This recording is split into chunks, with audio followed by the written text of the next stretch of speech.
అందరికీ నమస్తే అండి. రైతులేమో భూములు ఇవ్వం మహాప్రభు అంటున్నారు. మేము ఇవ్వంగాక ఇవ్వము. అక్కడ మాకు సంవత్సరానికి 2 పంటలు పండుతుంది. మా మామిడి ప్రపంచవ్యాప్తంగా ఫేమస్ అయింది. కాబట్టి మేము ఇండోసోల్ ప్రాజెక్టు భూములు ఇవ్వము అని చెప్తున్నారు. కానీ ఆ జిల్లా అధికారులు కానీ ప్రభుత్వం కానీ భూములు ఖచ్చితంగా ఇవ్వాల్సిందే. బలవంతంగా అయినా సరే మేము సేకరిస్తాము. రైతులు మ్యాక్సిమం ఒప్పుకున్నారు. కొద్దిమంది ఉన్నారు, వాళ్ళని మేము ఒప్పించైనా తీసుకుంటాము, ఒప్పుకోకపోయినా సరే చట్టం ప్రయోగించి తీసుకుంటాము, ఇవ్వాల్సిందే అని చెప్పి ప్రభుత్వం మొండిగా వెళ్తుంది. అక్కడ రైతుల కోసం సిపిఐ, సిపిఎం లాంటి పార్టీలు, బీసీవై పార్టీ వీళ్ళందరూ కూడా రైతుల కోసం ఉన్నారు. ప్రజా సంఘాలు, రకరకాల సంఘాలన్నీ కూడా తలదూరుస్తున్నాయి. సో ఇదంతా ప్రభుత్వానికి ఖచ్చితంగా తలనొప్పే. భవిష్యత్తులో అయినా సరే అది ఒక పెద్ద ఉద్యమంగా మారబోతోంది. అసలు ప్రభుత్వం ఎందుకు ఇంత రిస్క్ చేయాలి అనేది ఆలోచిస్తే మనం డెప్త్గా వెళ్తే ఇండోసోల్ దగ్గర అవుతుంది. ఎందుకంటే అక్కడ ప్రాజెక్ట్ చేపట్టబోతోంది ఇండోసోల్. ఎప్పుడో 2023 మార్చిలో విశాఖపట్నంలో జేఎస్ సదస్సు జరుగుతున్నప్పుడు, గ్లోబల్ ఇన్వెస్టర్ సమ్మిట్ జరుగుతున్నప్పుడు అప్పటి సీఎం జగన్మోహన్ అంటే అప్పటి ప్రభుత్వంతో ఇండోసోల్ ఒక ఒప్పందం చేసుకుంది. ఇక్కడ రామాయపట్నం అంటే ఉలవపాడు, ఎక్కడ కందుకూరు, కావలి నియోజకవర్గాల మధ్యలో చేవూరు, రావూరు అనే గ్రామాల మధ్యలో 76,000 కోట్ల పెట్టుబడులు పెట్టి మేము ఒక సోలార్ పార్క్ నిర్మిస్తామని ఒప్పందం చేసుకున్నారు. ఎందుకంటే అక్కడ రామాయపట్నం పోర్ట్ వస్తుంది. ఆ చేవూరు, రావూరు ఆ ఏరియాలోనే అక్కడికి ఒక 3-4 కిలోమీటర్ల దూరంలోనే రామాయపట్నం పోర్ట్ వస్తుంది. పోర్ట్ పక్కనే వీళ్ళకి భూములు కావాలని ప్రపోజ్ చేయడం. అప్పటి ప్రభుత్వం ఏముంది, ఇండోసోల్ అంటే వైసీపీ ఇండోసోల్ రెండు ఒకటే కదా. షిరిడి సాయి, ఇండోసోల్, వైసీపీ అంతా ఒకటే కదా, అంతా ఒక్కళ్ళదే సంస్థలు. సో దాంతో ఆ ప్రభుత్వం ఒప్పుకుంది. మధ్యలో అనూహ్యంగా 2024 ఎన్నికల్లో వైసీపీ ఓడిపోయి కూటమి ప్రభుత్వం రావడంతో ఇండోసోల్కి మేము భూములు చేవూరు, రావూరులో ఏమో కరేడులో ఇస్తామని చెప్పి ప్రభుత్వం ప్రపోజ్ చేసింది. సరేలే, ఎక్కడో దగ్గర తీర ప్రాంతంలోనే ఇస్తున్నారు కదా, కరేడుకిను చేవూరుకి జస్ట్ ఒక 10-12 కిలోమీటర్లే కదా, నో ప్రాబ్లం అని చెప్పి ఇండోసోల్ ఒప్పుకుంది. కానీ ఇక్కడ రైతులు ఒప్పుకోవట్లా, కరేడులో రైతులు ఒప్పుకోవట్లా. పోనీ రైతులు ఒప్పుకోవట్లేదు కదా, మీరు కొన్నాళ్ళు ఆగండి, మీకు వేరే చోట ఒలేటివారిపాలెంలోనో లేదంటే ఇంకెక్కడో భూములు ఇస్తామని ప్రభుత్వం చెప్పొచ్చుగా, చెప్పట్లా. ఇండోసోల్కు లొంగిపోయింది.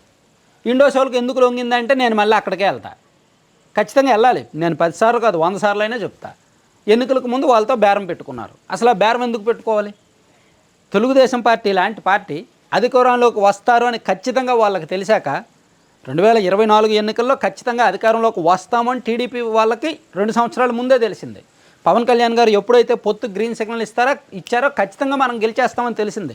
అలా ఖచ్చితంగా గెలుస్తామని తెలిసాక ఎవరెవరిని దూరం పెట్టాలో, ఎవరెవరిని దగ్గర చేర్చుకోవాలో ఆ మాత్రం ఇంగితం ఉండదా పార్టీ పెద్దలకి? ఇండోసోల్ లాంటి కంపెనీతో ఎందుకు బేరం పెట్టుకోవాలి? షిరిడి సాయి లాంటి కంపెనీ దగ్గర ఎందుకు అసలు డబ్బులు తీసుకోవాలి? అసలు అలా తీసుకోవడం వల్లనే కదా వాళ్ళకి చులకనయ్యారు. అలా తీసుకోవడం వల్లనే కదా వాళ్ళకి ఇప్పుడు మీరు రిజెక్ట్ చేయలేకపోతున్నారు. వాళ్ళు పెట్టిన ప్రతిదానికి ఒప్పుకుంటున్నారు. నేను ఇంకా చెప్పట్లా, లోపల చాలా దాచుకుంటున్నా. షిరిడి సాయికి ఎన్ని కాంట్రాక్టులు ఇచ్చారు కూటమి ప్రభుత్వం అధికారంలోకి వచ్చాక? ఎందుకంత కట్టబెడుతున్నారు 1000 కోట్ల ప్రాజెక్టులు?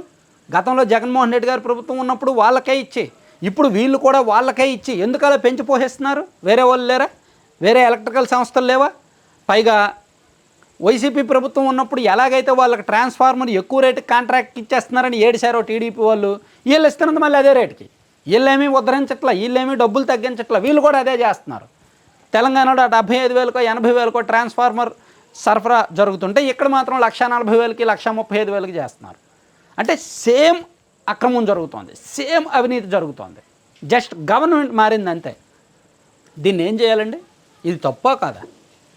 మరి ప్రజలు ఆలోచించాలా లేదా? రాజకీయ పార్టీల బుద్ధి గడ్డి తింటే దాని ఫలితం ఇలాగే ఉంటుంది. రైతులు కరేడు రైతులే కాదు, రేపు పొద్దున్న ఇతర ప్రాంతాల రైతులు కూడా అలాగే రోడ్డు ఎక్కాలి, తప్పులేదు. ప్రభుత్వాలు ఎప్పుడైతే గడ్డి తింటాయో ఇటువంటి కంపెనీల దగ్గర, ఇటువంటి కార్పొరేట్ సంస్థల దగ్గర ఖచ్చితంగా రైతులు రోడ్డు మీదకి రావడంలో తప్పే లేదనమాట. రైతులకు అన్యాయం జరుగుతుంటే ఎందుకని వాళ్ళు ఊరుకోవాలి? వాళ్ళు పొట్టగొడుతుంటే వాళ్ళు ఎందుకని ఊరుకోవాలి? అసలు విలువైన రేపు పొద్దున పోర్ట్ వచ్చాక ఆ భూముల విలువ పెరుగుద్ది. అందులోకి అక్కడ అంతర్జాతీయ ప్రఖ్యాతైన ఉలవపాడు మామిడి పండుతుంది. సో ఇవేమీ పట్టించుకోకుండా, రైతుల మనోభావాలతో సంబంధం లేకుండా, రైతు వాళ్ళ ఆవేదనతో సంబంధం లేకుండా మొండిగా ముందుకు వెళ్తున్నారనమాట. ఓన్లీ ఇండోసోల్ వాళ్ళ మాట కాదనలేక వాళ్ళతో అంతర్గతంగా రాజీ పడిపోయారు కాబట్టి. సో అందుకే దయచేసి రేపు పొద్దున్న ఎవరైనా సరే రాజకీయాల్లోకి రావాలన్నా అది ఒక పర్సన్ కావచ్చు, ఒక పార్టీ కావచ్చు, ఎవరి దగ్గర కూడా డబ్బులు తీసుకోవద్దు. తీసుకుంటే ఇలాగే లొంగిపోవాల్సి వస్తుంది, ఆత్మాభిమానం తాకట్టు పెట్టాల్సి వస్తుంది. ఇండోసోల్ అండ్ షిరిడి సాయి ఈ రెండు ఒకటేలే. ఈ రెండిటి దగ్గర టీడీపీ వాళ్ళ ఆత్మాభిమానాన్ని తాకట్టు పెట్టింది.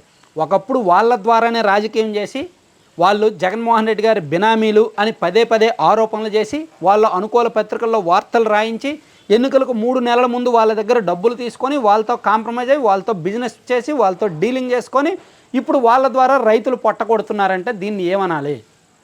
ఇది ముమ్మాటికి నేరం, ఇది ముమ్మాటికి క్షమించరాని నేరం. సో అక్కడ టీడీపీ కానీ బీజేపీ కానీ ఎవరైనా ఈ మొత్తం వ్యవహారాల్లో బీజేపీ పెద్దన్న పాత్ర. ఇదిగో వాడి జోలికి వెళ్ళొద్దు, ఇదిగో వీళ్ళ జోలికి వెళ్ళొద్దు, వీళ్ళు మనకు కావాల్సిన వాళ్ళు. మేఘా కూడా అంతే.